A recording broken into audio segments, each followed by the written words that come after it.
So let's take a look at a few examples here using our handy dandy new theorem here. So first one, I have limit as t approaches -2 of t squared plus 5t plus 7.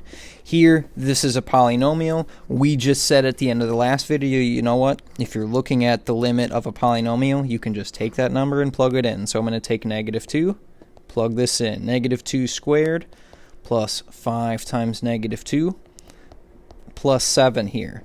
And then just evaluate the result. -2 squared would be 4 minus 10 plus 7. So let's see, 4 minus 10 would be -6. -6 plus 7 should be +1. Hey, there's my result. So no curveballs, nothing too crazy there. Part B is a rational function, and we said, you know what, if you're working with a rational function, same thing applies here. I can just take this 3, this x equals 3, and plug that into my rational function and then evaluate the result. So here in this case, I would say, well, this is 2 times 3 squared minus 9 all over 3 squared plus 1. Evaluate the result. So let's see, this is 3 squared to be 9 times 2. I've got 18 here. Minus 9, all divided by, in my denominator, 9 plus 1. So I should end up with 9 over 10. Again, nothing too crazy there. Part C, this doesn't look too bad. So far, so good. Again, this is another rational function. Say, okay, we know how to deal with this. Let's take 3, we'll plug that in. So here in this case, 3 squared minus 2 times 3 minus 3. Divided by 3 minus 3, and hopefully you're looking at that and starting to get a little bit worried here. 3 squared gives me 9, minus 2 times 3 gives me 6, minus 3, 3 minus 3, that's 0 in my denominator, that's a problem. 9 minus 6 is 3, 3 minus 3 here, oh boy. 0 divided by 0. What is this guy? Turns out this has a very fancy name. This is something that is called indeterminate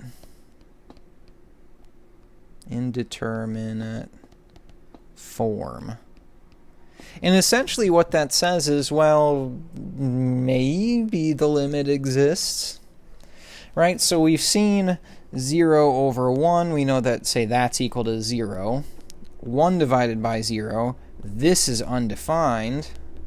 I think we might have mentioned this in an earlier video as well. But 0 divided by 0, this is indeterminate form. This is not enough for us to say the limit does not exist, or to say that the limit does exist and it's, you know, you would make up a number at that point. What this means here, if you end up with indeterminate form, you need to go back and you need to try something else here. So we need to try a different approach to this problem. So I'm going to go ahead and erase what we have here, just so we can see if we can maybe take a different approach to this problem. We might need to algebraically manipulate this in some way here. So the first thing I'm going to look for is I'm going to look for anything that can be factored. And I look at that numerator, and I think that should be able to be factored. That's a quadratic. It looks like it'll factor pretty nicely here. Limit as x approaches 3. So I need two numbers that multiply to be -3, add to be a -2. Those numbers would be -3 and +1. So x minus 3 over x minus 3 times x plus 1 divided by x minus 3. And here, hopefully, we look at this, we say, you know what? At this point, I've got an x minus 3 in my numerator, x minus 3 in my denominator. I can cancel those, and then I can just look at the limit of whatever's left over. So at this point, I can say, let's look at the limit as x approaches 3 of simply just x plus 1. So here I would take 3, plug that in, 3 plus 1. My limit is equal to 4. So the limit, this limit in particular, is equal to 4. Be very careful though, because if I called this function, let's give this function a name here. Let's say I called this function at just, how about f of x here? If I asked you to evaluate f of 3, we did that work earlier, you would end up with 0 over 0. If we end up with something like this for the value of a function, right, because the value of the function is different than the value of the limit, we would say that this is undefined. So this is kind of interesting. We have this case where the value of the function is actually undefined, but the limit actually does exist. It does have a value. And if you remember from college algebra, if you have this common factor that cancels in both the numerator and the denominator, we would actually take that factor, x minus 3, set it equal to 0. That means at x equals 3, I have a hole in my graph. And this makes sense because if I drew a graph that has a hole, right, it's undefined at this point right here at this open circle, but the limit still exists. I still approach the same value from both the left and the right hand side, just the function itself at that point doesn't exist. So one method we can deal with indeterminate form is by factoring. Let's take a look at one more here.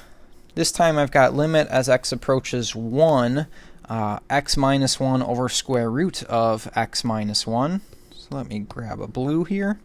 So again, I'll just try taking this number, plug it in. If you're unsure of where to start, just take that number, plug it in. Let's see what happens. So here, 1 minus 1 over radical 1 minus 1.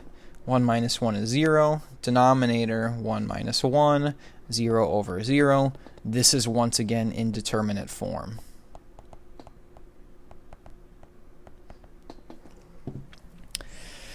So we need to try something else again here.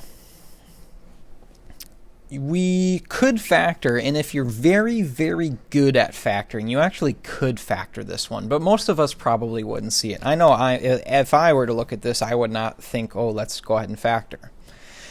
The thing I'm going to draw your attention to here is the denominator, and that's square root in particular.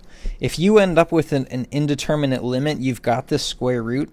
I want you to think about, well, how could I get rid of that square root in the denominator? Right? We did that all the time way back in algebra. We worried about rationalizing the denominator. Here, I just want to get rid of the square root wherever I have one and see if that fixes any of my problems. So here, limit as x approaches 1, I've got x minus 1 over square root x minus 1. Now I can't actually multiply. Most students would probably say, okay, well, multiply by square root of x, which that would get rid of my square root right there, but then when I take the square root times this negative one, I'd end up with x minus square root of x. I didn't actually get rid of my square root. So that's not going to work. We need to multiply by something different here. And if you remember way back to college algebra, or probably even intermediate algebra, there's this thing called the conjugate. You take this and you just switch the sign on that second term. So square root of x plus 1, square root of x plus 1. I'm going to multiply by, this guy is called the conjugate. And whatever I do to the denominator, I have to do the numerator to keep it the same. Remember here, I'm really just multiplying by a fancy looking 1, right? Square root of x plus 1 over square root of x plus 1. I'm not actually changing the value of the expression. I'm just going to change how it looks here. So, okay, we know that this is the conjugate. From here, let me grab some colors. Your numerator, in particular, this guy right here, this piece right here, I'm actually going to tell you, if you don't have a square root, I'm going to tell you right now, do not multiply those out. Don't worry about simplifying that part. And the reasons why I'm telling you this will become clear in just a little bit, but I'm going to tell you right now, just leave that as limit as x approaches 1. I'm going to leave it as x minus 1 times radical x plus 1. Do not multiply those out. It's actually going to make your problem harder to do if you do factor that or simplify it. Your denominator, however, I do want to go ahead and simplify, and let me maybe grab, let's do this in green, I suppose. Or you know what? Here, let's do, how about a nice purple. Here I have square root of x minus 1 and square root of x plus 1. So you could go and FOIL this whole thing out. You could say square root of x times square root of x, that's x. Square root of x times 1, that's plus square root of x. Negative 1 times square root of x, that's minus square root of x. Negative 1 times positive 1, that's minus 1. So in the denominator, I see positive square root of x and negative square root of x. Those two would cancel. So you could do that every single time.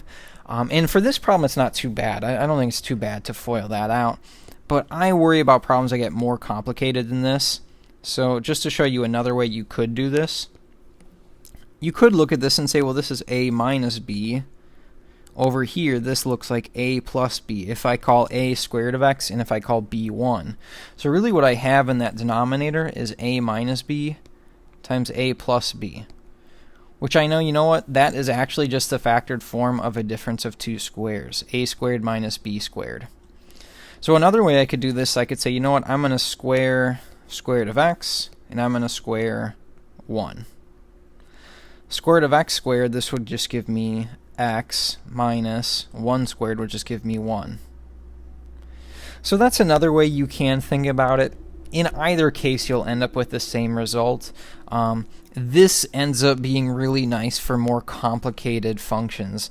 I believe there's at least one like this in the homework where you may want to use this shortcut here for FOILing out something that's a little bit more complex when you're dealing with a conjugate. So in my denominator, let's just clean this up here. I've got x minus 1. And here's why I said, you know what, you don't want to simplify that numerator, because now if I look, hey, I can cancel that x minus 1 in both my numerator and my denominator. So let's go factor that, or reduce that fraction. And then, so what am I left with? I'm left with limit as x approaches 1 of square root x plus 1. Let's just take this number, plug it in now. So square root of 1 plus 1. This is 1 plus 1, which last time I checked was 2. So the vast majority of the cases we'll see, yeah, those are polynomials or rational functions. You can take that x value, plug it in. As long as you don't end up with 0 divided by 0, that's going to be your result, right? If you take your number, plug that into your limit, and you get back a finite value, you're good to go. That's your answer. My word of warning here is just to be careful of examples where you do end up with 0 divided by 0, because that really just means, hey, you need to go and try something else. So you either need to factor, or you need to multiply by the conjugate. Usually it's going to fall into one of those two things. I would encourage you to try a lot of these problems, as these are the types of questions I will be asking on quizzes and exams.